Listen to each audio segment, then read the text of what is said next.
If you've ever clicked a link in Chrome and had it open another app or trigger a website to handle a custom link type that's controlled by protocol handlers. In this video, I'm going to show you how to turn off protocol handlers in Google Chrome so websites can no longer ask to manage those links. This is a quick privacy and control setting, and it only takes a minute to change. If this video helps, make sure to hit the like button and subscribe for more simple tech tutorials just like this. Alright, let's jump in.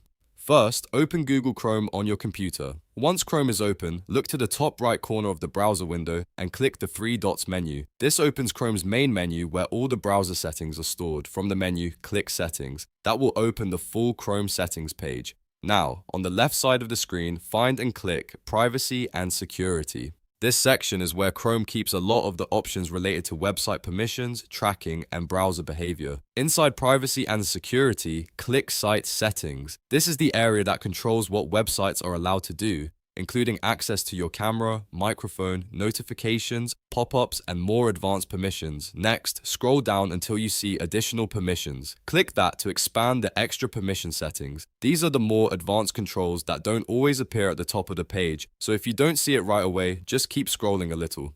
Now click Protocol Handlers. This is the exact setting that controls whether websites can ask Chrome to handle certain protocols or special links. In simple terms, this setting decides whether a site can take over custom link actions, like opening mail links or other app-based links through the browser.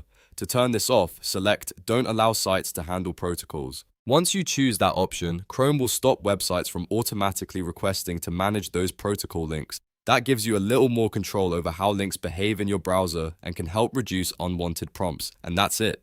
You've now successfully turned off protocol handlers in Google Chrome. If you ever want to change it back later, you can return to the same menu and allow sites again. If this tutorial helped you out, please give it a like, subscribe to the channel, and turn on notifications so you don't miss the next quick Chrome tip. Thanks for watching, and I'll see you in the next one.